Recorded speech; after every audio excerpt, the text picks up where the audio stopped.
کہ میرے پاس اتنا کروڑ ہوگا، اپنا کاروبار شروع کروں گا، اپنا سٹیٹس بناؤں گا تو پھر جیوں گا. اور یہ جینے کے لیے آپ کے پاس یہی دن ہے.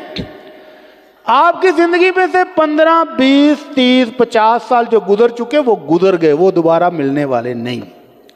اور جو آنے والا کل ہے وہ پتہ نہیں آئے گا کہ نہیں آئے گا، وہ آپ کے پاس کنفرم نہیں ہے. تو باقی کیا بچا؟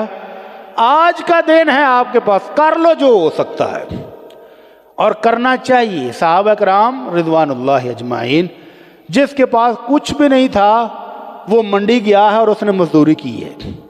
مزدوری کر کے جو کمایا ہے اس سے بزنس شروع کیا ہے. اور ایک وقت وہ بھی آیا کہ عبد الرحمن بن عوف رضی اللہ عنہ، ایک وقت تھا کہ مکہ سے آئے تھے تو خالی ہاتھ تھے، اور ایک وقت تھا کہ 1000 اونٹوں پر قافلہ اناج لے کر مدینہ منورہ میں پہنچا ہوا ہے.